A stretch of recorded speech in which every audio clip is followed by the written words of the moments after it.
Saya juga baru saja pulang dari Surabaya seminggu kemarin. Sebetulnya dengan usia yang sudah cukup lanjut, sebetulnya juga berat juga bagi saya harus perjalanan jauh itu. Saya ke Surabaya kemarin menguji di PT Pelindo 3 Surabaya. Ada 20 orang auditor yang saya uji.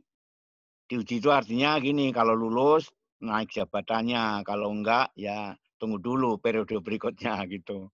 Ya saya bersyukur hari kemarin bisa pulang tepat waktu dan hari ini bisa ketemu saudara-saudara sekalian.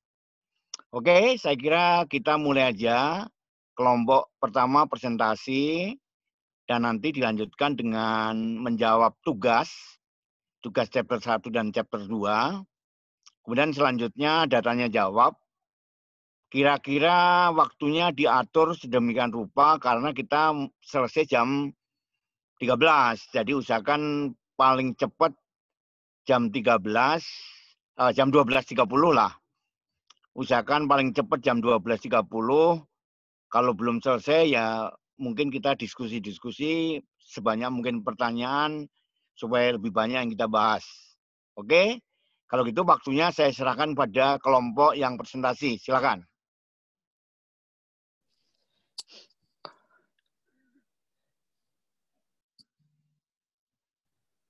Baik, mohon izin untuk share screen-nya.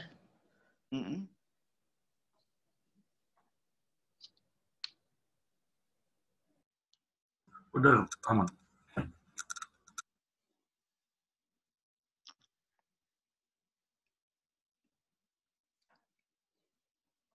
Apakah sudah terlihat, teman-teman?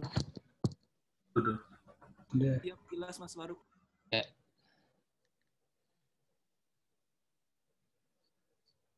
Tapi Mas Faruknya nggak kelihatan. Ya, mohon izin. Ya, baik teman-teman, mohon izin Pak Sanyoto.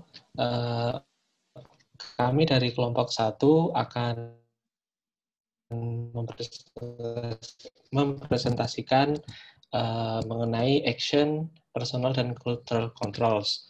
Di mana anggota kelompok 1 yaitu ada saya sendiri, yaitu Aman Ketiga dan Muhammad Taufik Hamdan.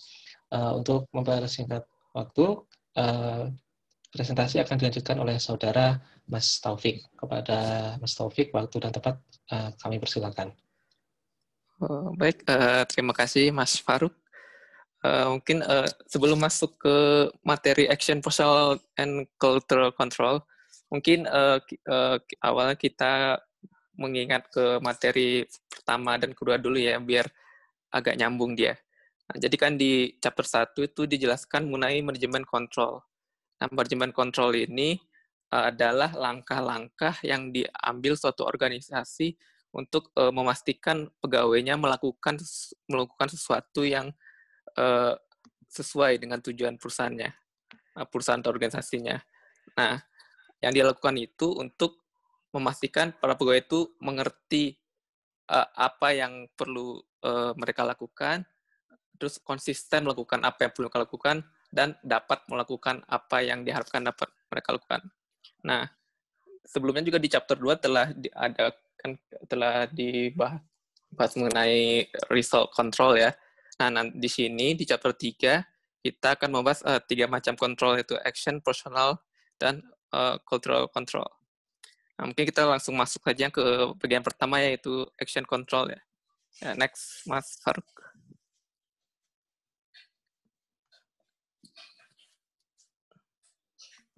Nah,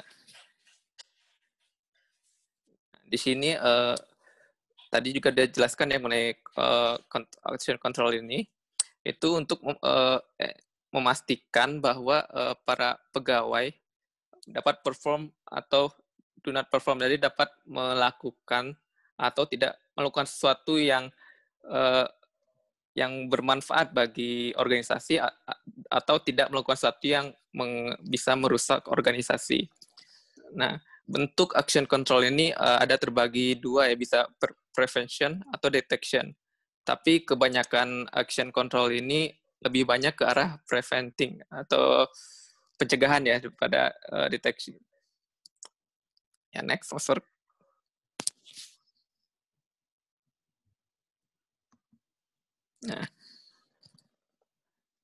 Nah, action control ini bisa berguna dan efektif jika para manajernya yang tahu apa action yang diinginkan, to know what action are desirable.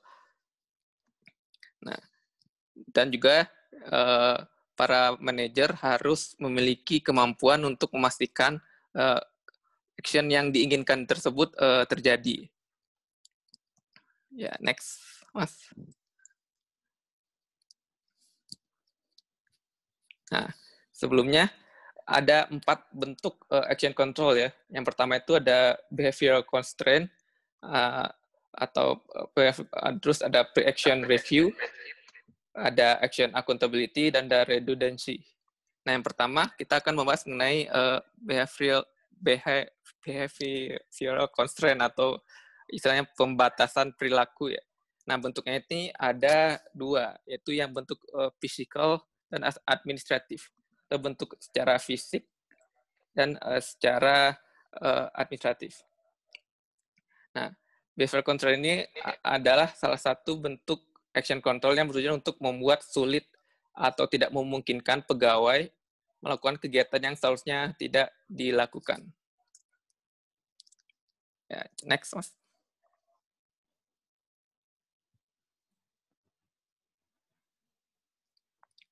Oh ya, mungkin lupa tadi sebelumnya.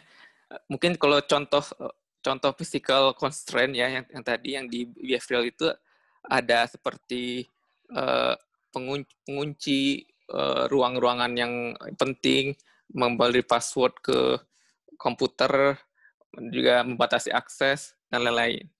Nah, kalau untuk administratif itu bentuknya bisa pembatasan dalam pembuatan authority ya, dan pemisahan kewenangan. Next.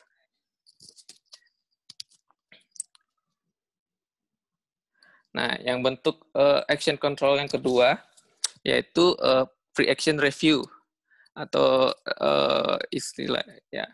Pre-action review ini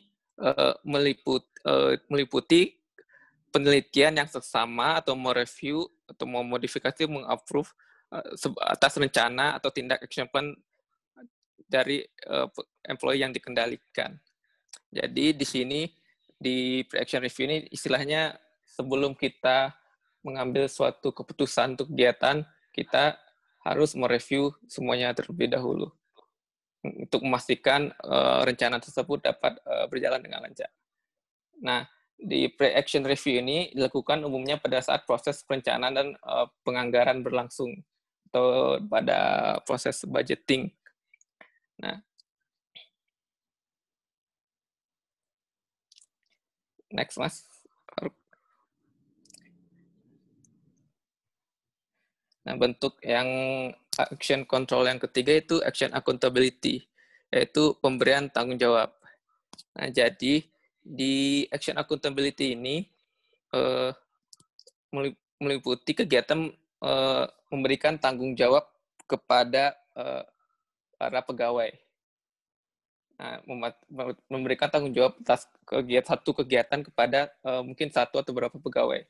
Nah, di sini penerapannya dapat dilakukan dengan cara menentukan tindakan yang bisa diterima dan tidak bisa diterima, mengomunikasikan tindakan-tindakan tersebut kepada para pegawai secara administratif maupun secara sosial, melakukan tracking atau observasi terhadap kegiatan tersebut, apakah tanggung jawabnya dapat dilakukan dengan baik atau tidak, dan memberikan reward atau punishing untuk kegiatan yang untuk yang reward untuk kalau misalnya dia mau ditanggung jawabnya, dan hukuman ataupun kepada kalau dia melanggar tanggung jawabnya. Ya, next. Yang keempat terakhir ada redundancy. Redundancy ini kalau secara harfiah artinya melimpah ya, atau berlebih. Nah, jadi di sini maksudnya ini kontrol dengan menempatkan seorang atau mesin atau apapun untuk suatu tugas dengan jumlah yang lebih banyak, atau jadi ada backupnya, jadi lebih banyak dari dibutuhkan yang minimalnya. Nah, contohnya di sini misal seperti untuk keamanan, misalnya satpamnya untuk suatu tugas dikasih lebih dari satu orang, kan bisa satu orang, tapi untuk lebih memastikan lebih terjaga, lebih terkontrol, dapat menugaskan satpam 2 atau 3 orang. Nah, contohnya juga bisa dengan membuat server backup di sini.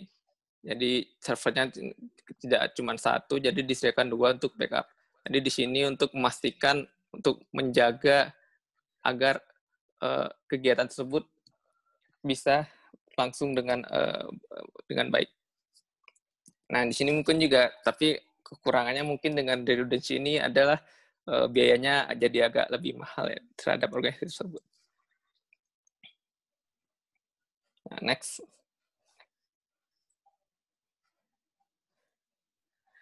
Nah, di sini apa pro dan kontra dari action control ini?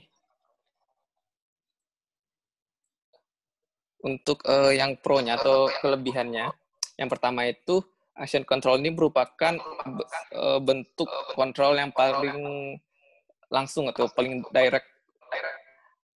Yang kedua, action control ini lebih merupakan suatu akumulasi dari pengalaman atau pengetahuan yang ada di organisasi tersebut. Jadi pengalaman sebagai bentuk yang paling baik terakumulasi, jadi diterapkan di organisasi tersebut. Nah, terus yang ketiga, action control ini juga merupakan salah satu bentuk koordinasi yang efisien. Nah, kontranya atau kekurangannya, bukan kontra, kekurangannya. Di sini action control itu rata hanya untuk kegiatan yang rutin-rutin saja yang bisa diterapkan. Nah, action control ini juga dapat menyebabkan berkurangnya kreativitas, inovasi, dan adaptasi dari para pegawai. Nah, terus action control ini juga dapat menyebabkan kelalaian ya, ketidakbohan. Dan juga dapat menyebabkan timbulnya attitude yang negatif. Dan terkadang juga action control ini berbiaya mahal. Ya, next, Mas.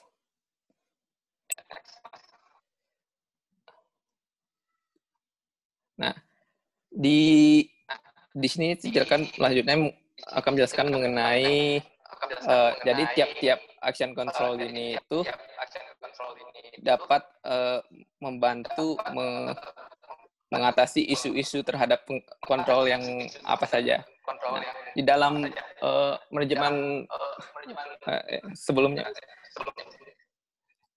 di dalam manajemen pengendalian terdapat 3 isu penting yang harus diatasi dalam organisasi.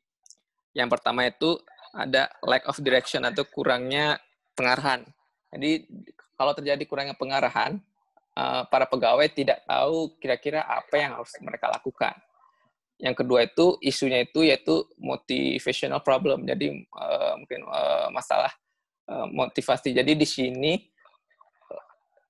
di isu ini kalau terjadi motivational problem, para pegawai itu dapat melakukan kegiatannya tidak secara konstan. Jadi terkadang rajin, terkadang.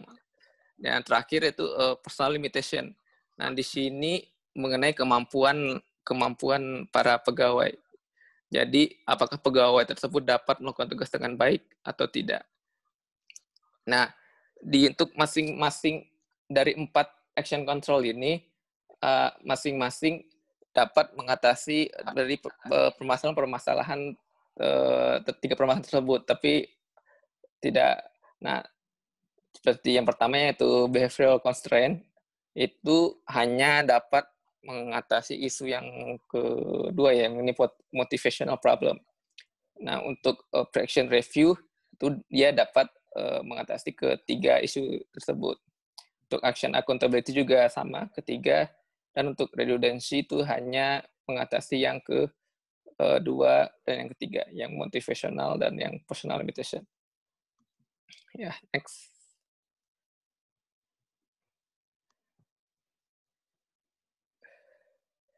Nah, tadi juga dijelaskan hampir action control ini terbagi menjadi dua jenis ya, yaitu prevention dan detection atau pencegahan dan deteksi. Nah, tapi hampir semua bentuknya itu ke arah preventif ya, yang prevention. Nah, kita akan lihat contoh-contohnya. Nah, di sini kita lihat untuk yang action control yang behavioral constraint itu hanya sebagian besar hanya bentuk prevention ya. Contohnya itu mengenai mengunci di tempat barang yang berharga, tempat aset yang berharga, pemisahan kewenangan itu sebagai bentuk preventif, karena di sana tujuannya hanya ya mencegah terjadinya fraud atau kesalahan-kesalahan ya. Tapi fungsi detection-nya di sana tidak ada. Nah, untuk pre-action review di sini juga hanya sebagai besar berbentuk prevention. Yang di sini contohnya ada pengesahan budget review atau pengesahan beban ya, pengesahan belanja. Kalau bentuk detection-nya juga tidak ada di pre-action review. Nah, di sini hanya kalau untuk action accountability, di sini dia bentuknya bisa prevention, bisa detection. Untuk bentuknya yang prevention itu contohnya itu bisa bentuk kebijakan yang spesifik, terus ada bentuk SOP. Nah, untuk detection-nya itu bisa dengan kepatuhan internal, audit atau juga rekonsiliasi kas. Nah, sedangkan terakhir untuk yang redundancy ini juga hanya berbentuk prevention ya.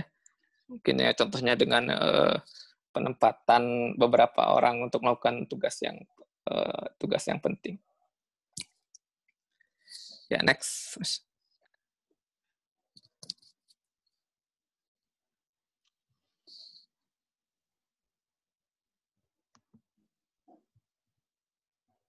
Nah, the effectiveness of action control. Jadi, action control sendiri akan efektif apabila didukung oleh kondisi sebagai berikut. Yang pertama itu, organisasi dapat menentukan apa kegiatan yang diinginkan atau tidak diinginkannya. Yang kedua itu, organisasi dapat memastikan bahwa kegiatan yang diinginkan terjadi dan atau kegiatan yang tidak diinginkan terjadi.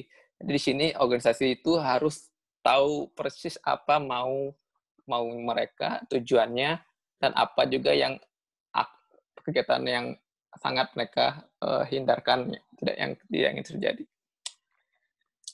Nah, selain itu, juga organisasi harus memiliki knowledge of desired action, jadi pengetahuan mengenai kegiatan apa yang diinginkan. Penentuan kegiatan yang diinginkan juga tidak selalu mudah, terutama kegiatan untuk yang kompleks dan lingkungan tugas yang tidak pasti, seperti kegiatan untuk top level management, researcher. Nah, pengetahuan mengenai kegiatan yang diinginkan dapat diperoleh dengan observasi dan analisis kegiatan untuk mengetahui kegiatan yang paling terbaik dan untuk yang paling terbaik memberikan hasil, atau kalau memang di organisasinya tidak tersedia, dapat menggunakan jasa konsultan dari eksternal. Next.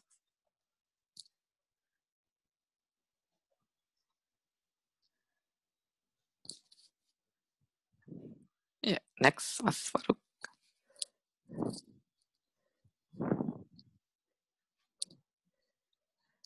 Nah, juga organisasi diharapkan memiliki kemampuan untuk memastikan kegiatan yang diinginkan tersebut terjadi ya. Nah, caranya dengan pengetahuan mengenai kegiatan yang diinginkan seperti SOP atau kebijakan tidak cukup untuk menjamin good control, tapi harus disertai dengan langkah atau kemampuan untuk meyakinkan dengan melakukan observasi atau tracking bahwa kegiatan tersebut benar-benar terjadi. Nah, agar tracking atau observasi berhasil dengan baik, maka perlu memenuhi kriteria presisi, objektif, timeliness, dan understandability. Nah, seperti halnya result control, action control juga punya kelebihan dan kendala dengan mempertimbangkan cost and benefit, maka sulit untuk sempurna. Untuk itu, organisasi perlu menerapkan personal dan cultural control untuk membantu mengisi kekurangannya. Nah, personal and cultural control ini bertujuan untuk memotivasi pegawai untuk mengendalikan perilakunya sendiri.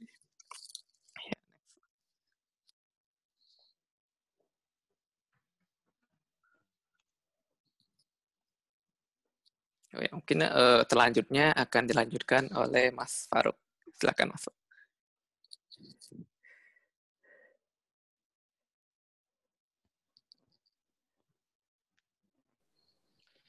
Ya, baik, mohon izin semuanya. Pada kesempatan kali ini, saya akan mempresentasikan bagian personal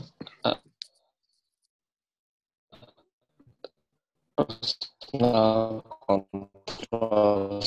Namun sebelum itu, mohon izin untuk mencoba sebutkan bahwa jenis kontrol itu ada dua. Yang pertama ada direct control, sebagaimana dijelaskan pada bab sebelumnya, yaitu salah satunya adalah result control. Kemudian ada direct control, yaitu diantaranya ada yang akan dibahas pada pertemuan kali ini, yaitu ada action control, kemudian ada personal control, yang ketiga ada cultural control atau pengendalian budaya. Nah, selain itu dalam direct control yaitu action, personal, dan kultural, boleh saya katakan itu dibagi menjadi dua jenis. Dilihat dari sumber treatment-nya, di mana kalau action control itu treatment dilakukan oleh manajemen. Sumber kontrolnya itu dari manajemen, sedangkan dari personal dan cultural controls itu kontrolnya berasal dari pribadi masing-masing dan dari budaya ya, atau lingkungan sekitar atau environment-nya. Nah, maka dari itu di sini pada bagian personal atau cultural controls itu dijadikan satu. Nah, di mana terdapat dua hal yang dijelaskan. Yang pertama, people controls, yaitu meyakinkan bahwa orang-orang dapat mengendalikan perilaku mereka sendiri. Nah, caranya yaitu yang pertama adalah dengan personal control.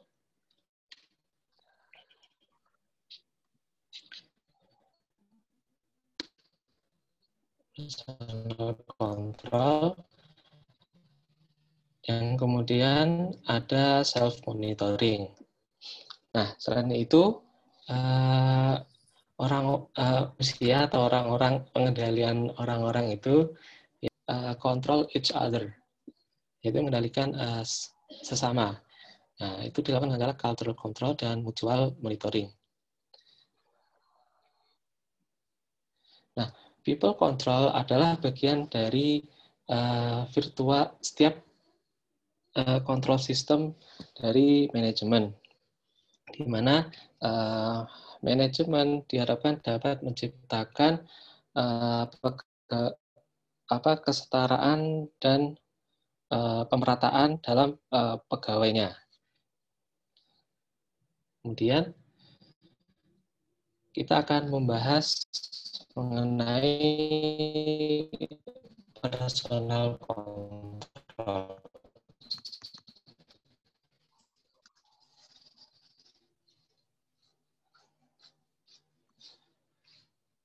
Tujuan dari personal control yaitu membangun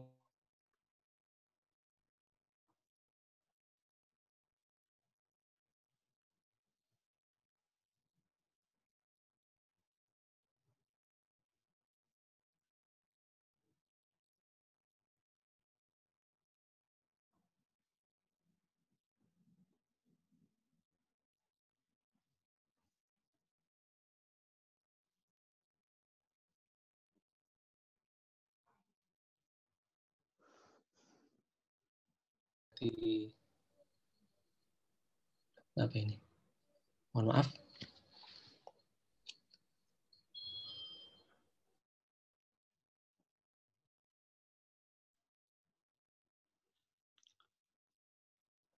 Halo, suara saya kedengaran nggak? Siap, Pak. Kok ini kok presentasinya nggak putus-putus ya? Apa pulsa saya habis atau gimana nih? Presentasinya nggak putus-putus suaranya. Barusan Mas Faruk emang terputus, Pak. Maaf, dari Mas Faruknya, bukan dari Bapak. Oke. Ya, mohon maaf Pak ya. Ya, oke. Oke, baik. Saya lanjutkan tadi. Jadi tadi melanjutkan pembahasan tadi bahwa personal control itu terbangun dari kondisi alami ya, yang dimiliki oleh setiap orang, di mana setiap orang itu lebih cenderung untuk mengontrol diri mereka sendiri. Karena kebanyakan orang itu memiliki hati nurani, ya, kepribadian yang baik dalam mengarahkan mereka untuk mengerjakan hal yang benar.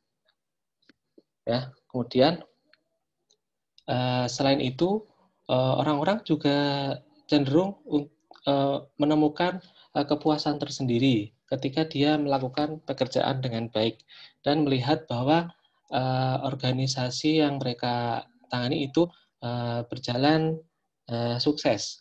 Di sini dapat kita ambil kesimpulan bahwa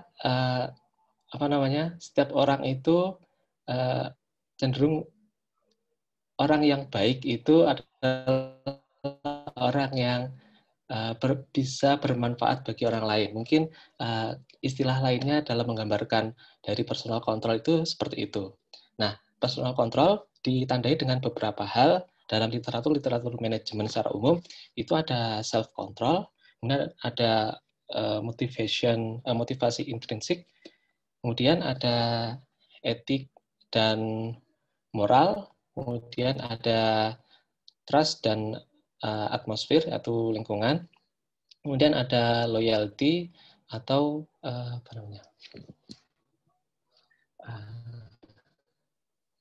loyalty itu ini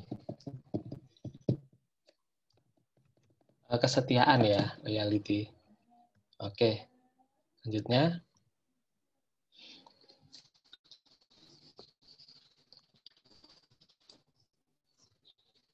Ya, dalam menerapkan personal control, ya, manajemen. Halo, suara saya terdengar? Siap, Mas Faruk. Terdengar, Mas. Dengar cuma putus-putus sedikit. Oke, baik. Tes. Secara umum ya, manajemen itu mencari orang-orang yang sesuai dengan tempat, sesuai karakteristiknya dengan apa yang akan dicapai oleh organisasi itu, di mana menemukan orang yang tepat akan memberikan lingkungan kerja dan sumber daya yang dibutuhkan. Jadi kalau istilahnya itu manajemen mencari the right man in the right place and in the right time ya. Jadi orang yang karyawan yang tepat di tempat yang tepat dalam waktu yang tepat juga. Oke, cara-caranya di sini ada dalam menentukan personal control, dalam membangun personal control itu yang pertama ada selection and placement, yaitu pemilihan dan penempatan, di mana menumbuhkan orang yang right people ya, orang yang khusus atau pekerjaan yang sesuai ya. Kemudian ada yang dilakukan adalah training, di mana memberikan para pegawai kesempatan untuk meningkatkan kemampuannya dalam bekerja. Ya, nanti akan dijelaskan kemampuan itu selain kemampuan dia juga ditingkatkan soft skill-nya seperti profesionalisme, dan lain-lain. Kemudian menciptakan ketertarikan dalam pekerjaan yang mereka tangani, seperti lebih memahami pekerjaan mereka, lebih antusias dalam tugas yang mereka terima, ya, dan lain sebagainya. Kemudian yang langkah ketiga yang dilakukan yaitu melakukan job design dan melakukan pembagian atas sumber daya yang dibutuhkan. Dibutuhkan agar para pegawai lebih nyaman, lebih nyaman dalam mengerjakan pekerjaannya. Di mana job design ini tentunya berhubungan dengan placement-nya, di mana manajemen itu harus agar personal control itu terbentuk, dia harus menempatkan para pegawai itu dengan job design yang sesuai.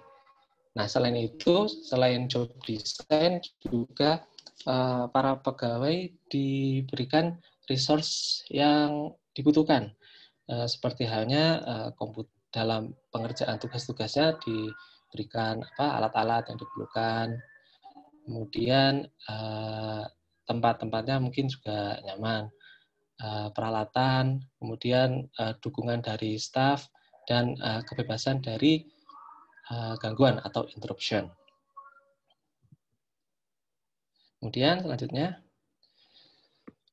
nah, mengenai pemilihan dan penempatan, di sini ada beberapa slide tambahan dari slide asli, yaitu untuk apa selection dan placement, yaitu pemilihan dan penempatan, yaitu untuk meyakinkan bahwa para pegawai yang direkrut itu memiliki sifat yang fair, inklusif, dan equitable, ya, dalam praktek pemilihannya. Kemudian cara dalam di buku Merchant juga disebutkan, mungkin saya rangkum aja cara untuk melakukan selection dan placement. Mungkin secara ini tidak berlaku secara umum, cuma mungkin ini sudah diterapkan di beberapa organisasi-organisasi.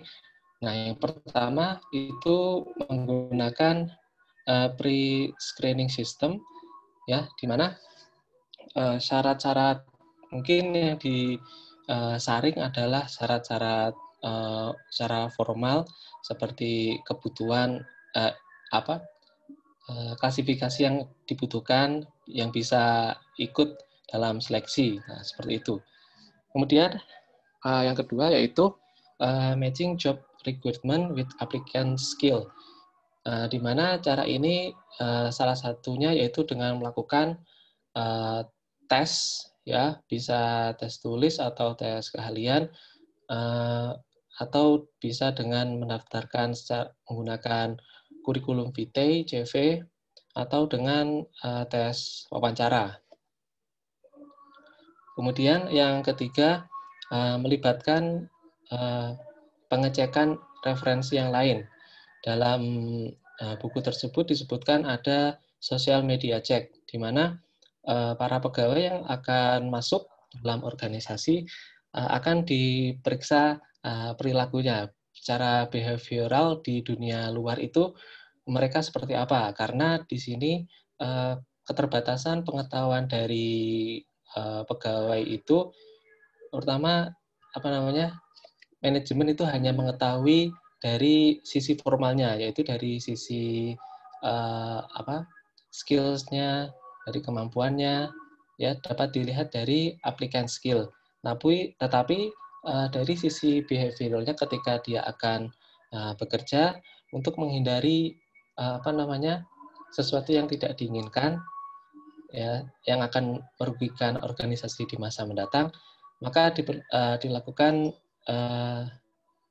cek sikap, ya. Salah satu contohnya yaitu sosial media, di mana para recruiter atau yang melakukan seleksi itu menyeleksi aktivitasnya di luar, salah satunya menggunakan sosial media.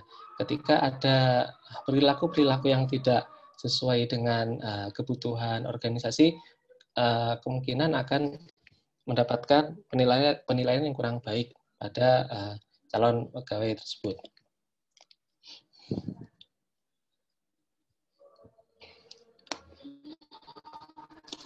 Kemudian langkah cara implementing personal control yang kedua yaitu adalah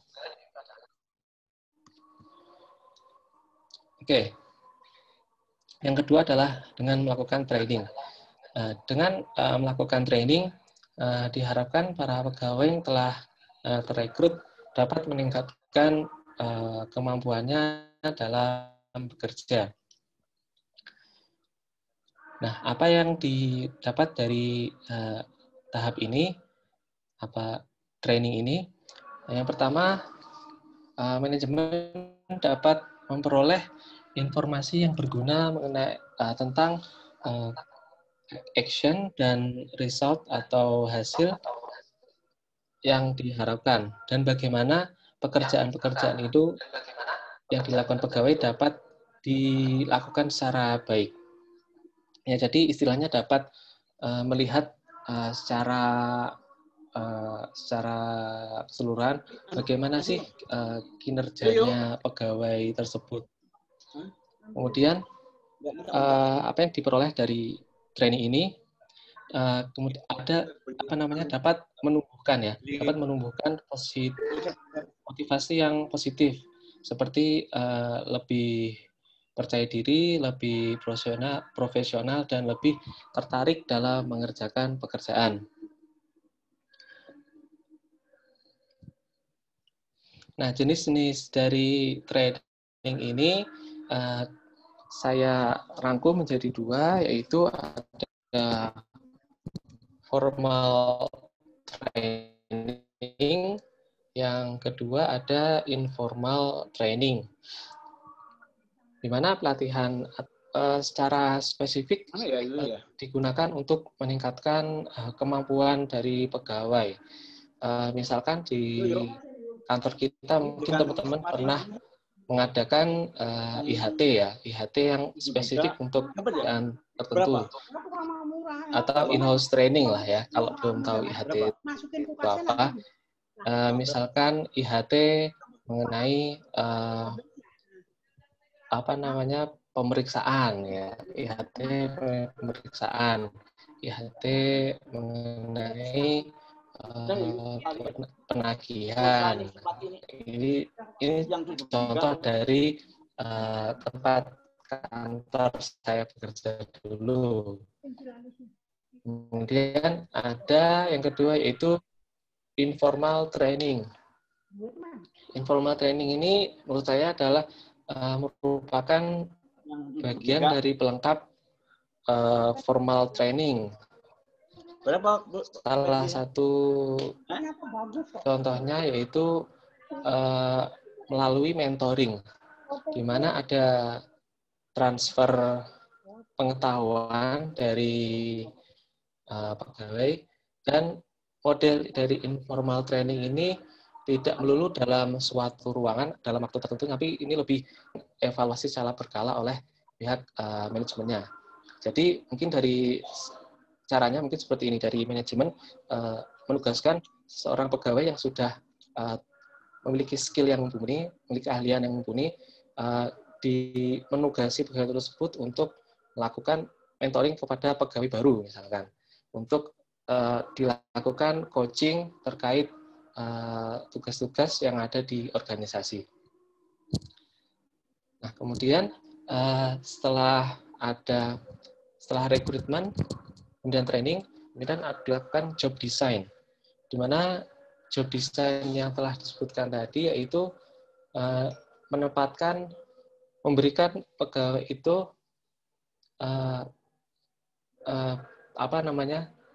pekerjaan yang sesuai dengan skill aplikannya, ya. Jadi agar pegawai itu lebih merasa nyaman, ya, personal skills-nya lebih terjaga.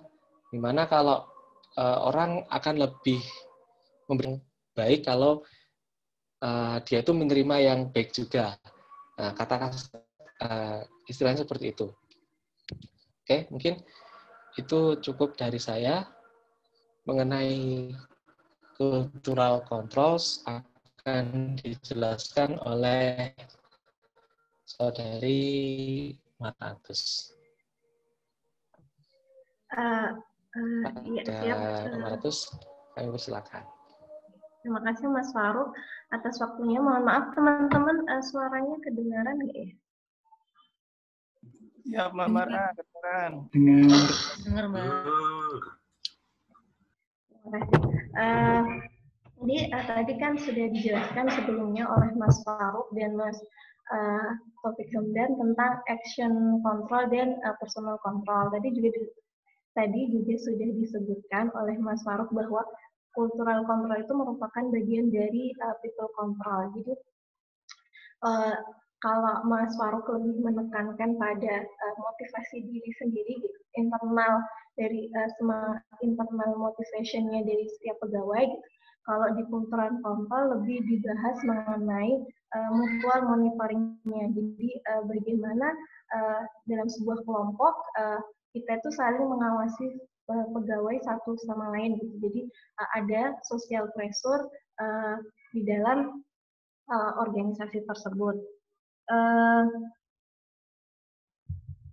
Jadi dalam cultural control ini, gitu, dalam pengendalian budaya ini nanti masing-masing pegawai itu akan saling memberi motivasi gitu pada pegawai lainnya agar mereka bisa berkinerja dengan baik gitu. Jadi saling memotivasi antar satu sama lain.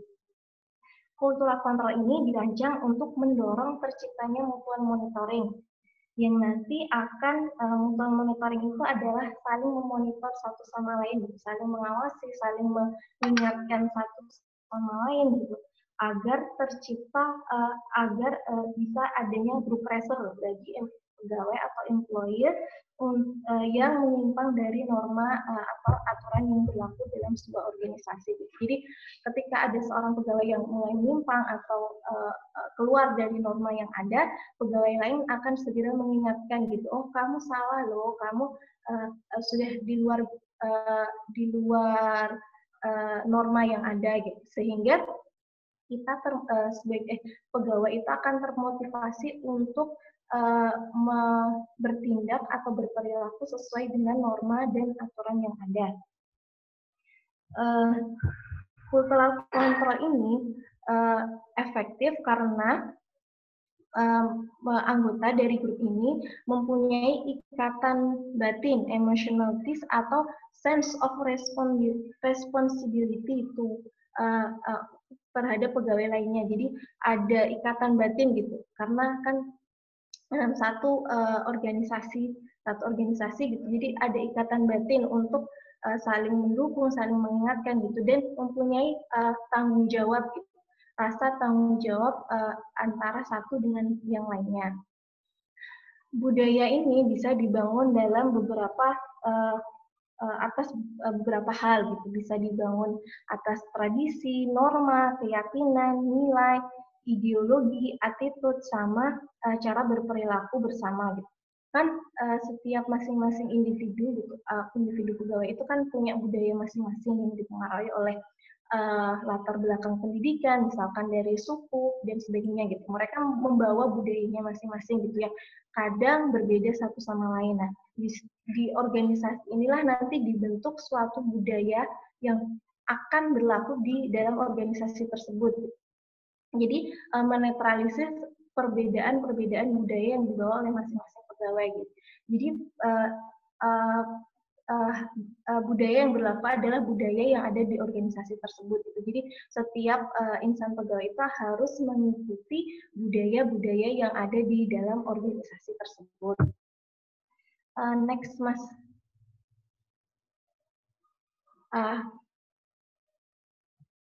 Ya, ada beberapa cara nih dalam membentuk budaya organisasi gitu.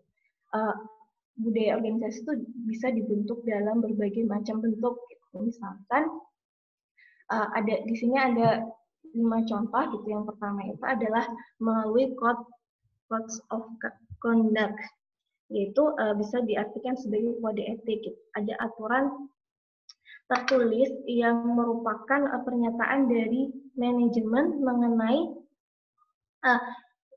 nilai-nilai yang ada di organisasi tersebut, terus komitmen pada stakeholder, dan cara manajemen would like to function gitu, bagaimana perusahaan atau organisasi nanti akan berjalan dan berfungsi gitu. Nah, Code of Conduct itu bisa bentuknya kode etik, corporate credos, atau mission statement gitu. Bentuknya bisa macam-macam gitu. Tapi di sini bentuknya itu tertulis gitu bahwa ada kode etik dalam organisasi tersebut. Code of Conduct ini penting bagi organisasi untuk menjaga gitu agar prinsip-prinsip yang ada di organisasi itu tetap berjalan gitu, dan selalu dipegang oleh karyawan atau pegawainya gitu. Misalnya di Kementerian Keuangan gitu, dalam membangun budaya organisasi gitu, Bu Menteri Keuangan Bu Sri Mulyani menekankan pada nilai-nilai yang ada di organisasi dulu, untuk kemudian dikembangkan menjadi budaya organisasi yang lebih aplikatif gitu. Jadi untuk pertama beliau menekankan pada nilai-nilai yang ada di Kementerian Keuangan, untuk kemudian nanti dibentuk budaya-budaya lain, misalkan satu informasi setiap hari dan sebagainya. Yang kedua, cara untuk membentuk budaya organisasi itu adalah group based reward. Contohnya ini bisa dalam bentuk profit sharing, employee ownership of company stock. Nah, group based reward ini artinya bahwa penghargaan atau reward itu diberikan berdasarkan grup, jadi berdasarkan kelompok. Berdasarkan kelompok ini misalnya di reward misalkan di teman-teman mungkin selain di JP ada yang tahu mengenai tukin tahunan gitu. Tahu saya gitu, mohon maaf nanti kalau salah gitu bisa dikoreksi. Dalam perhitungan tukin tahunan gitu, salah satu hal yang diperhitungkan itu adalah capaian kinerja organisasi atau unit kerja gitu. Jadi perhitungannya itu salah satunya adalah elemen perhitungan itu adalah capaian kinerja organisasi gitu. Jadi setiap elemen dari organisasi tersebut gitu berusaha semaksimal mungkin agar capaian kinerja organisasinya itu baik, sehingga nanti akan mendapatkan reward yang baik pula gitu. Kenapa sih group based reward ini masuk cultural control? Kenapa bukan result control? Karena kan di sini reward itu biasanya terkait dengan result control gitu. Karena ini lebih karena group based reward ini bukan merupakan hubungan antara individu performance dengan reward gitu, lebih ke group performance gitu. Jadi hubungan antara individual performance dan reward itu masih rendah gitu. Jadi lebih kuat hubungan antara grup kinerja kelompok dengan penghargaannya gitu. Jadi lebih ke capaian kinerja organisasi secara keseluruhan, bukan dari pribadi masing-masing pegawai gitu. Yang kedua, yang ketiga itu adalah salah satu intra-organizational transfer gitu. Bentuk lain dalam pendekatan lain gitu dalam pembentukan budaya organisasi itu adalah yang ketiga itu intra-organizational transfer, atau mutasi bisa dikatakan mutasi antar organisasi. Mutasi organisasi ini mampu membantu menularkan budaya dengan sosialisasi employer ke seluruh organisasi gitu, dengan adanya transfer atau pertukaran antara unit pegawai di unit organisasi satu dengan unit organisasi lain gitu. Budaya organisasi itu bisa tersosialisasi dengan lebih masif dan lebih masif gitu. Karena kan misalkan ada satu organisasi yang sudah menerapkan budaya organisasi secara baik gitu. Mereka sudah menerapkan budaya organisasi gitu. Nah, namun ada satu unit organisasi yang belum menerapkan budaya organisasi secara terus-menerus gitu, berkelanjutan masih kurang penerapannya gitu.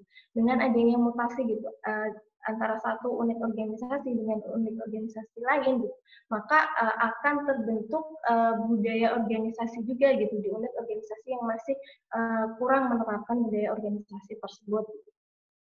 Ada beberapa keuntungan dari intra-organizational transfer ini atau mutasi pegawai ini. Yang pertama itu akan dapat mengurangi ego sektoral gitu. Kita tahu sendiri ya bahwa di organisasi saya di DJPR gitu, saya merasa gitu, saya menilai gitu masih terdapat ego sektoral yang tinggi gitu antara satu unit kerja dengan unit kerja lainnya gitu. Jadi dengan adanya transfer antar unit kerja ini gitu, ego sektoralnya itu bisa ditekan sedemikian rupa sehingga organisasi itu bisa berjalan lebih baik lagi gitu, karena kan tidak ada sekat-sekat antar unit kerja gitu, karena kan pada dasarnya itu saling berhubungan gitu. Jadi ketika ada sekat yang menyebabkan batas gitu di antara satu unit kerja dengan unit kerja lain itu kerjasama dari masing-masing unit kerja itu agak kurang gitu. Yang kedua itu adalah pegawai gitu dapat memahami masalah yang dihadapi oleh pegawai dari bagian lain. Ini sudah dijelaskan ya, ketika kita memang memahami ada masalah, ternyata unit kerja A ini punya masalah 1 gitu, 2 atau 3 gitu. Ketika memang sudah ada mutasi pegawai ini gitu, otomatis karena kita tahu nih masalah satu dengan masalah lain, ego sektoralnya lebih rendah gitu, jadi lebih mengapresiasi masing-masing bagian lain gitu, karena setiap dia memahami gitu apa sih masalah gitu, apa sih pentingnya dari bagian tersebut. Yang ketiga itu juga dapat mengurangi fraud gitu. Mungkin teman-teman di DJP kan mereka mutasinya sangat cepat sekali ya, maksudnya sering sekali mutasi 2 tahun sekali untuk yang fungsional dan sebagainya. Ini kenapa sih ada mutasi ini? Karena untuk mengurangi fraud gitu, karena takutnya mungkin nanti ada hubungan yang erat gitu antara wajib pajak dan misalkan fungsional, pegawai fungsional gitu. Nah, intra-organizational transfer ini nanti akan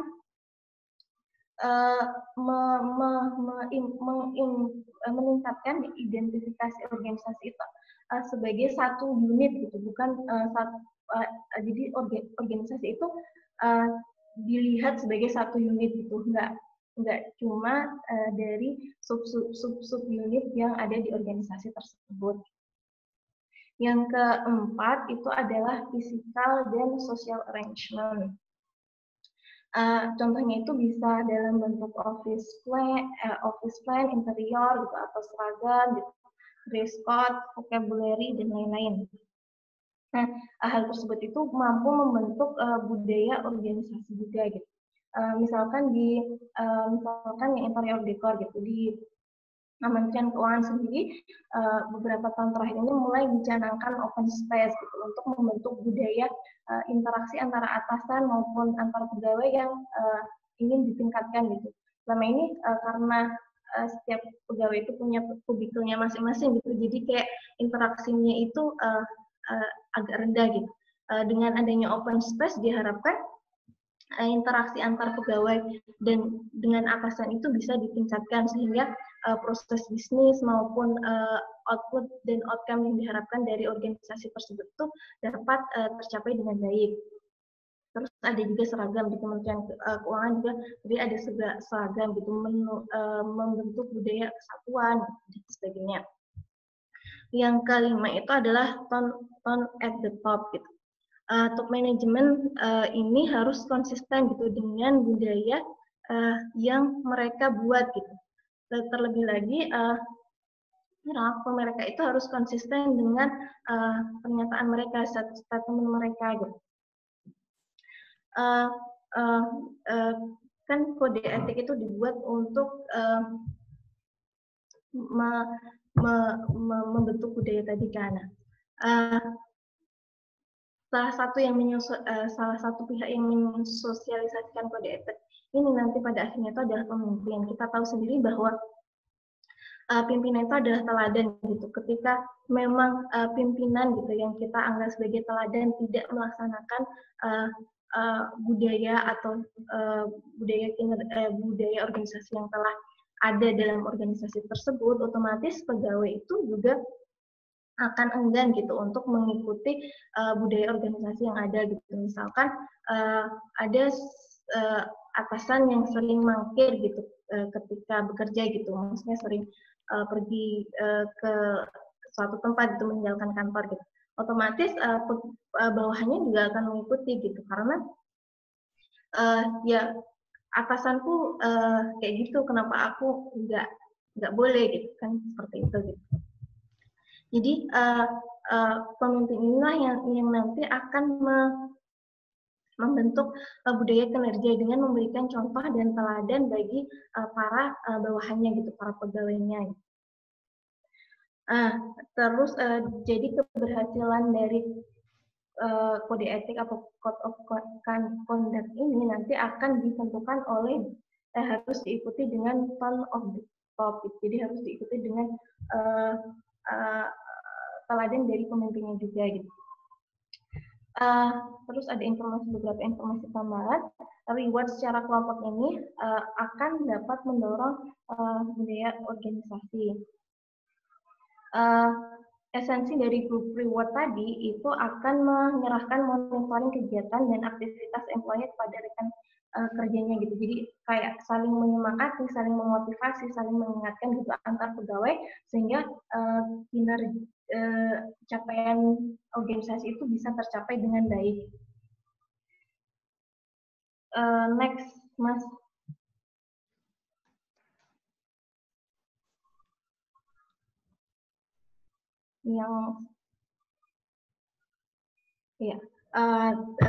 Kontrol program yang dikaitkan dengan beberapa cara pembentukan budaya ini kan tadi sudah dijelaskan sama Mas Prof. Hamdan, ada beberapa masalah masalah pengendalian gitu yang sudah dijelaskan di chapter 1 gitu. Yang pertama itu adalah kurangnya arahan, yang kedua itu masalah motivasi, yang ketiga personal limitation. Tadi kan ada 5 cara ya untuk membentuk cultural control. Yang pertama, code of conduct itu bisa mengatasi masalah kurangnya arahan sama personal limitation. Yang kedua, progress reward. Penghargaan berdasarkan grup ini dapat mengatasi ketiga masalah dari pengendalian, yaitu lack of direction, motivational problem, sama personal limitation. Yang ketiga, transfer antar organisasi intra-organisasi itu bisa mengatasi masalah kurangnya arahan sama personal limitation. Untuk physical arrangement yang berupa seragam gitu atau interior design itu dapat mengatasi masalah personal limitation dari organisasi. Sedangkan tone of the top otomatis terkait dengan dapat mengatasi lack of direction, karena nanti pemimpin akan memberikan arahan dan teladan bagi pegawai-pegawainya. Next, Mas.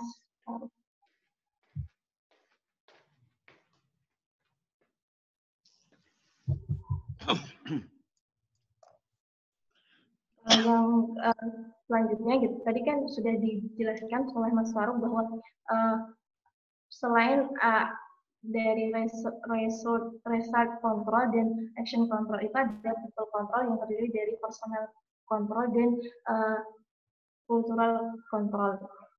Nah, people control ini dapat diandalkan karena dia itu mempunyai beberapa kelebihan. Pertama, dia itu mempunyai efek samping yang sedikit dan tidak berbahaya. Efek yang sedikit itu. Jadi efek negatif yang didapatkan itu yang dari people control itu jumlahnya sedikit, serta dia biayanya itu relatif murah.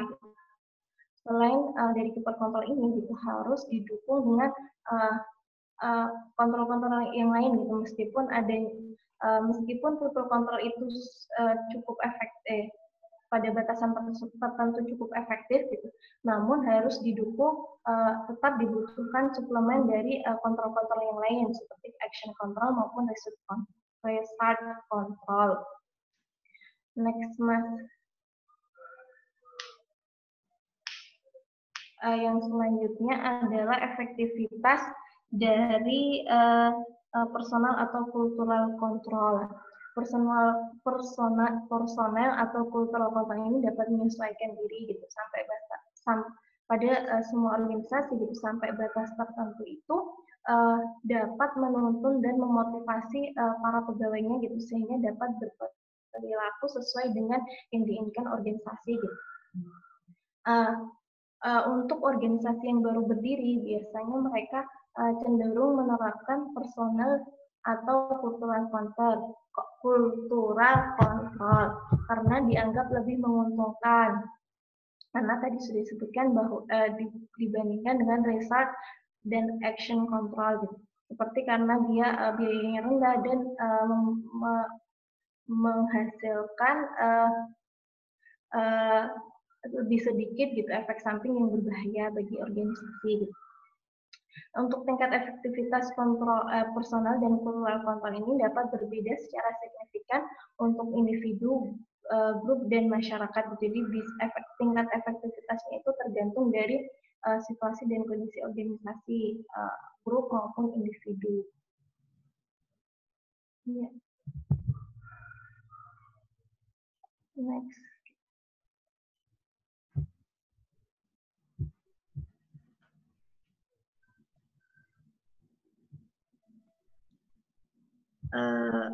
Sekian presentasi dari kelompok kami gitu. Mohon maaf Pak Sanyoto, ini langsung bahas tugas saja. Langsung membahas saja Pak. Ya, tugas. Kalau tugas sudah selesai, kalau belum jam 12:30 nanti tanya jawab. Iya Pak. Ya, pokoknya kuliahnya sampai 12:30 lah. Iya Pak. Tugas individu chapter 1 untuk nomor 1 sampai dengan 3 akan dijelaskan oleh Mas Taufik Hamdan. Waktu dan tempat saya persilahkan. Ya, terima kasih Mbak Maratus. Ya, sebenarnya saya akan mulai menjelaskan mengenai tugas yang chapter 1 ya, pertanyaan yang diberikan oleh Pak Sanyoto sebelumnya di chapter 1. Nah, yang pertanyaan yang pertama yaitu ya, next Mas.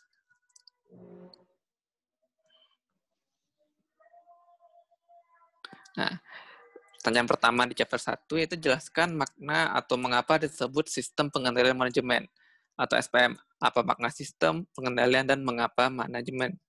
Nah, di sini sistem sendiri itu adalah prosedur pelaksanaan serangkaian aktivitas yang biasanya dilaksanakan secara berulang. Ya, jadi ya karakteristik sistem di sini yaitu dia dilakukan secara runtut, terpola, terkoordinasi, dan terdiri dari beberapa langkah yang terkoordinasi untuk mencapai tujuan tertentu. Nah, yang kedua itu mengenai pengendalian. Pengendalian sendiri tadi di awal sudah dijelaskan, yaitu di sini pengendalian itu adalah tindakan yang diambil oleh manajemen untuk memastikan atau mempengaruhi agar pegawainya dapat bertindak sesuai dengan tujuan organisasi. Nah, di sini dalam sistem pengendalian akan ditemukan minimal 4 elemen proses pengendalian. Yaitu pertama detektor atau identifikasi, asesor atau penilaian, efektor atau pelaksanaan, dan communication network. Nah, selanjutnya itu manajemen. Nah, manajemen sendiri merupakan pimpinan dari organisasi yang memiliki hierarki. Nah, hierarki manajemen adalah pembagian manajemen menjadi beberapa lapisan ya. Mungkin secara umum ya hierarki itu dibagi menjadi manajemen atas, manajemen tengah, dan manajemen level bawah. Nah, terus selanjutnya mengenai sistem pengendalian manajemen. Nah, mengenai sistem pengendalian manajemen, jadi secara umum itu adalah suatu sistem terintegrasi antara proses, strategi, pemrograman, penganggaran, akuntansi, pertanggungjawaban yang hakikatnya untuk membantu orang dalam menjalankan organisasi atau perusahaan agar hasilnya optimal. Ya, next. Selanjutnya yang pertanyaan nomor 2.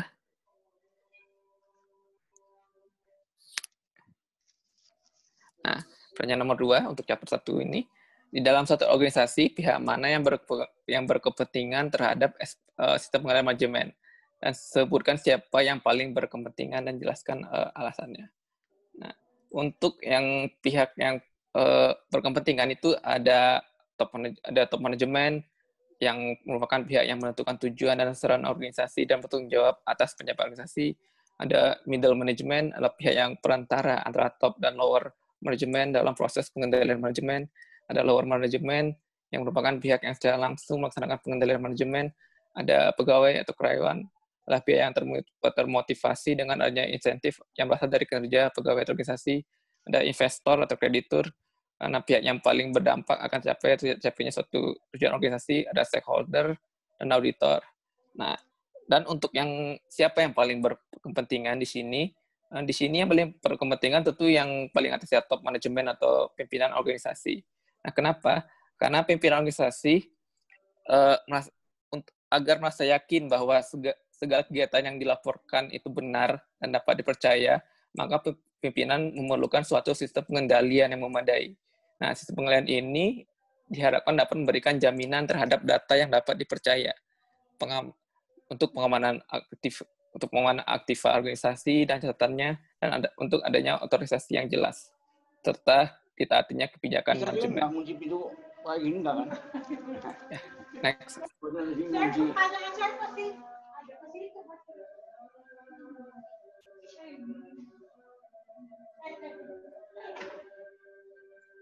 Nah, untuk pertanyaan nomor 3, jelaskan dan berikan contoh perbedaan antara governance dengan manajemen. Nah, di sini untuk perbedaannya kami bagi dalam 4 kategori, dari pengertian, fokus, pihak-pihak, manfaat, fungsi, dan cakupannya. Untuk pengertian sendiri, yang governance itu merupakan rangkaian proses, kebiasaan, kebijakan, aturan, dan institusi yang mempengaruhi pengarahan, pengolahan, serta pengontrolan suatu perusahaan atau korporasi. Nah, sedangkan manajemen pengertiannya yang mencakup hubungan antara pemangku kepentingan, stakeholder yang terlibat, serta tujuan pengolahan perusahaan.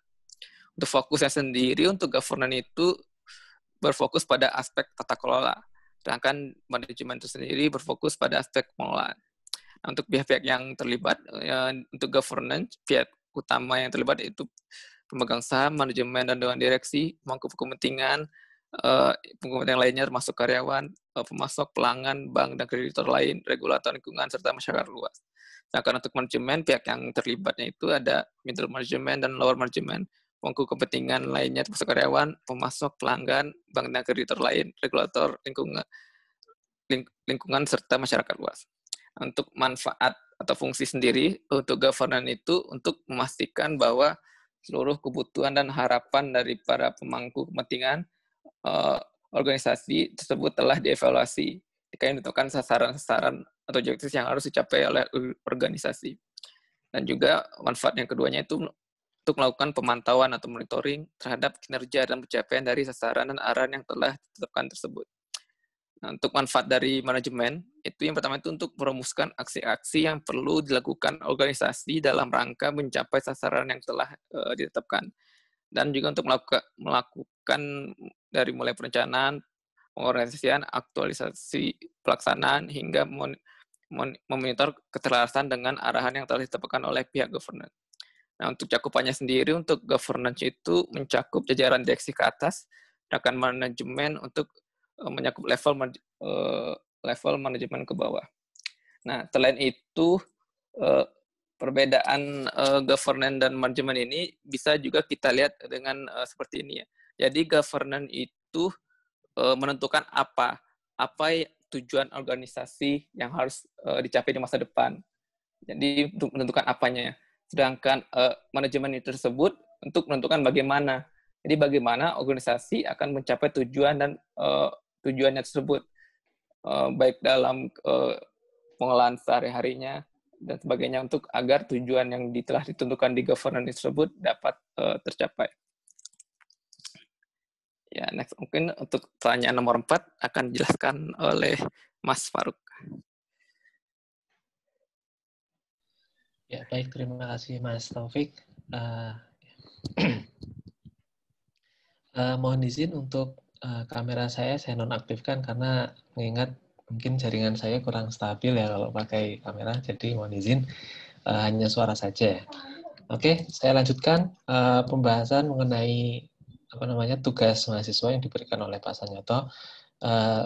Melanjutkan dari Mas Taufik, yaitu masih di bab pertama, yaitu nomor 4, yaitu mengerjakan case study Leos Fourplex Theater pada halaman 22 dan 23, di mana pada case study ini menginstruksikan berikan saran kepada Leos Fourplex Theater agar sistem pengendaliannya itu tidak memiliki kelemahan-kelemahan yang sudah disebutkan dalam buku tersebut. Nah, sebelum memberikan saran yang diinginkan, pertama kita identifikasi dulu kelemahan-kelemahan dari pengendali internal pada perusahaan Leo Fourplex Theater. Kelemahan yang pertama yaitu perekrutan sumber daya manusia yang kurang berintegritas dan jujur. Yang kedua yaitu sistem yang ada masih manual sehingga mudah untuk disalahgunakan. Ya, yang ketiga yaitu monitoring dan evaluasi harian tidak dilaksanakan. Kemudian yang keempat, budaya organisasi yang masih lemah. Yang kelima, tidak adanya pengawas baik dari sisi operasionalnya. Yang keenam, belum ada pemisahan tugas dan wewenang, di mana terdapat masih ada penggabungan tugas yang harusnya bisa dipisahkan. Yang ketujuh, pegawai tidak memahami SOP dengan benar, sehingga terdapat kesalahan dari segi tanggal dan warna tiket. Yang ke-8, sistem reward dan punishment belum ada. Jadi dalam kasus ini, result control-nya belum dijalankan. Nah, kemudian setelah mengidentifikasi kelemahan dari sistem pengendalian Leo Fourplex Theater, kami dapat memberikan beberapa saran yang dapat diberikan untuk memperbaiki, diantaranya yang pertama, melakukan seleksi penerimaan pegawai untuk mencari pegawai yang berintegritas. Ya, ini masalah rekrutmen. Yang kedua, mulai menggunakan sistem penjualan tiket berbasis aplikasi atau secara terkomputerisasi, sehingga mudah untuk melacak pegawai yang melakukan kecurangan. Jadi tidak menjual ke seenaknya atau ke temannya ya, tanpa membayar. Kemudian yang ketiga yaitu pelaksanaan monitoring dan evaluasi untuk merekonsiliasi jumlah tiket yang terjual dengan uang yang diterima. Kemudian yang keempat, melakukan pemisahan wewenang antara penjual tiket dengan penerima kas. Ini tadi yang saya sebutkan harus ada pemisahan. Kemudian yang kelima, membentuk kode etik dan kontrak kinerja dengan pegawai, sehingga pegawai itu secara tidak langsung akan merasa diawasi. Kemudian yang keenam, pembuatan SOP dan pelatihan. Yang ketujuh, adanya sistem reward dan punishment. ketika kinerja dari pegawai itu bagus, maka diberikan reward, dan ketika terdapat penyimpangan maka akan diberikan punishment. Kemudian yang ke-8 ada pengawas atau manajer dari Fourplex Theater.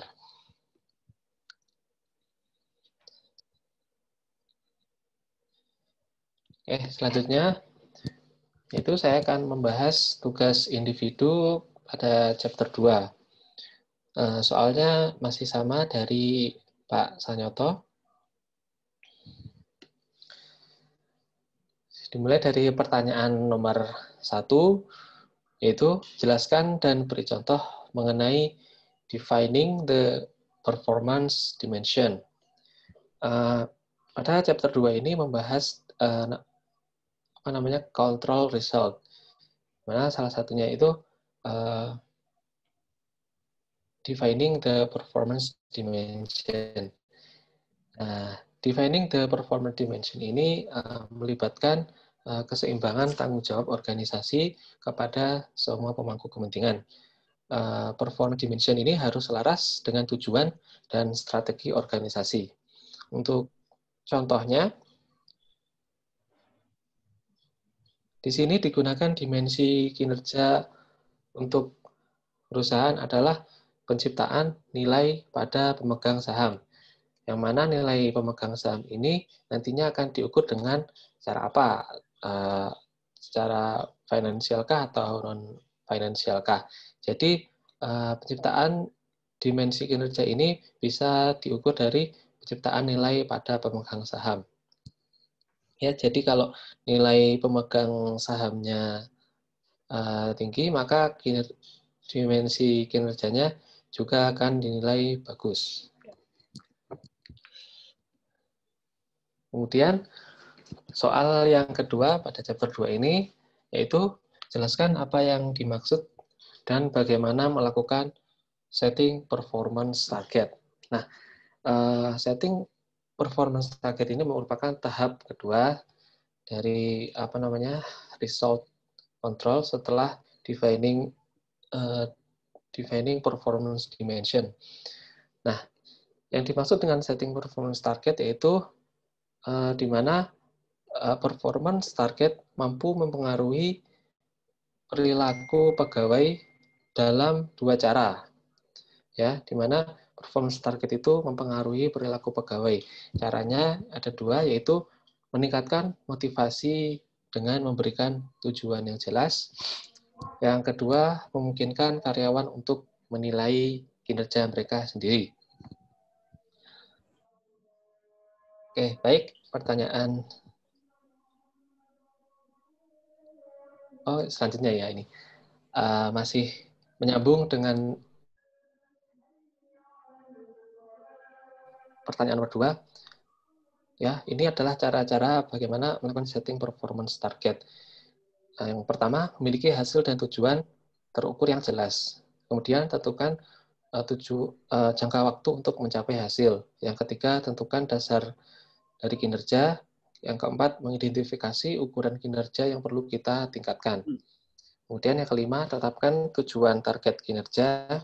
Yang keenam, menilai apakah kita membutuhkan target perantara, yaitu target yang dibutuhkan sebelum menuju ke target utama. Kemudian yang ketujuh, pilih nilai target. Jadi kita menentukan nilai minimal dari target yang kita inginkan. Misalkan dari 100 cukup nilainya dengan 80 atau 90. Ya, kemudian yang GHI ke-8, kembangkan rencana aksi untuk mencapai target. Jadi setelah rencana tersebut ditetapkan, rencana tersebut perlu dikembangkan dengan rencana aksi. Yang ke-9, terapkan rencana tindakan kita. Jadi setelah dikembangkan rencana aksi tersebut diterapkan. Kemudian yang 10, langkah terakhir yaitu melakukan pemantauan, pelaporan, dan melakukan evaluasi.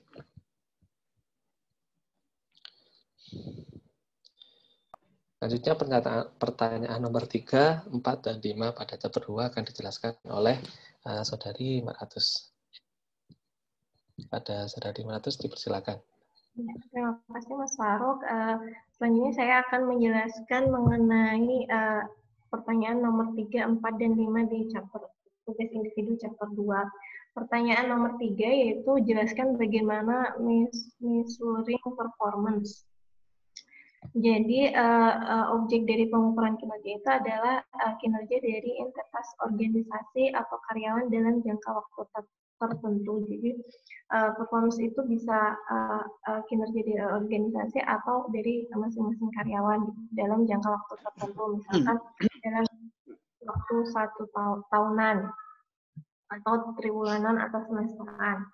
Yang kedua, bentuk dari ukuran kinerja ini bisa bentuknya finansial, non-finansial, atau bentuk pengukuran lainnya. Finansial ini biasanya terkait dengan terkait ukuran keuangan, misalkan laba bersih, pendapatan per saham, gitu, atau laba atas aset. Jadi terkait dengan keuangan. Yang kedua itu adalah non-finansial, jadi dia lebih ke kualitas dari kinerja, misalkan tingkat kepuasan pelanggan gitu, atau pangsa pasar gitu, atau pencapaian tugas tertentu secara tepat waktu, dari ketepatan waktunya. Atau pengukuran lain gitu, bisa dalam bentuk melibatkan penilaian subjektif yang melibatkan penilaian kualitas.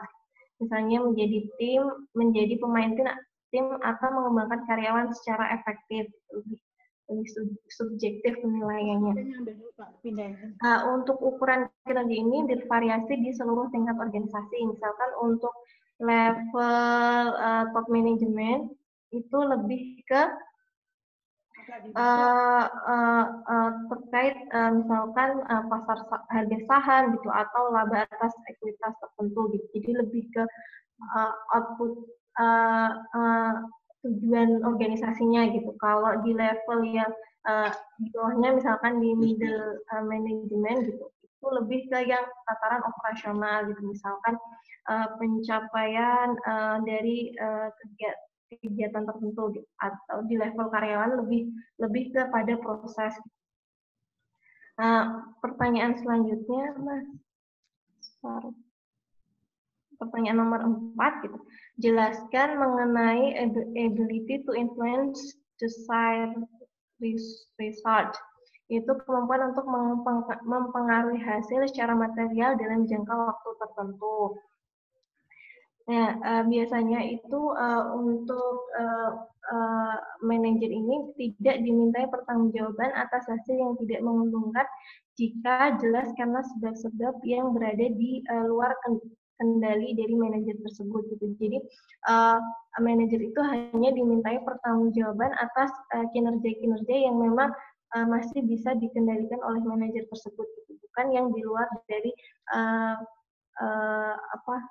kendali dari manajer, sehingga sulit untuk menentukan apakah hasil yang dicapai itu dari manajer itu karena tindakan atau keputusan yang diambil, tapi bisa jadi karena faktor lain yang tidak terkendali. Next, pertanyaan nomor 5. Yaitu jelaskan yang dimaksud dengan ability to measure controllable result effectively.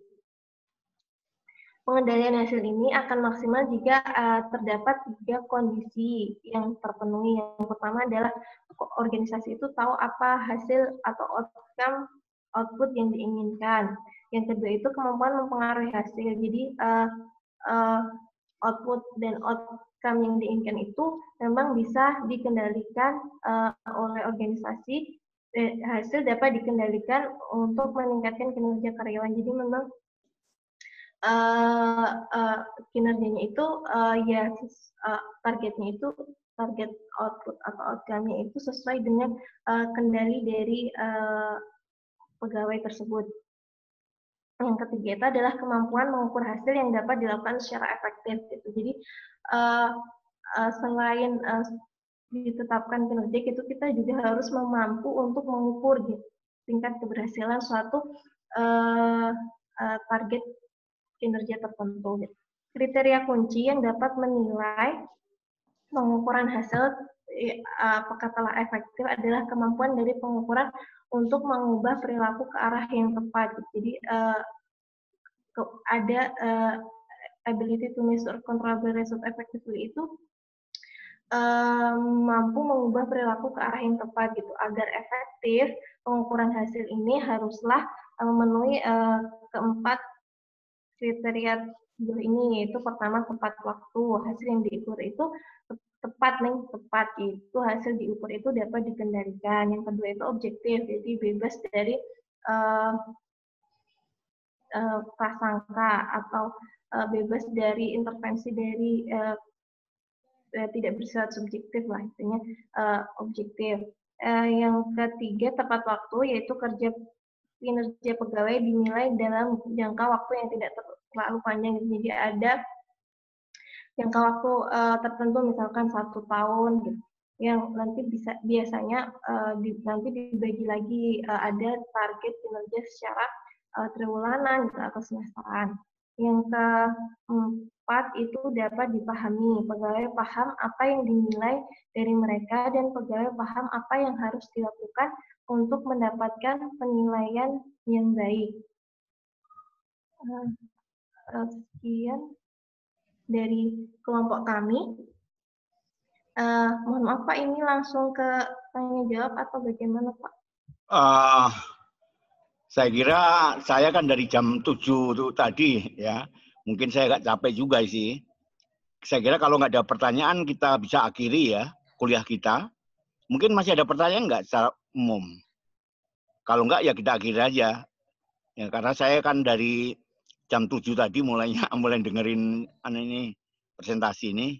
Jadi gimana teman-teman? Siapa ikut aja kalau diakhiri Pak. Oke ya, bagus. Presentasinya maupun jawabannya cukup optimal. Nanti kelompok berikutnya mungkin ya harus kita lakukan seperti sekarang ini ya. Nanti soal untuk chapter berikutnya saya WA belakangan ya. Dikumpulkan juga hasilnya seperti kemarin, yang individual digabung dalam satu kelas, tapi yang presentasi menjelaskan di presentasinya pembahasan soal-soal. Oke, ya kalau gitu kita akhiri. Setuju? Setuju Pak.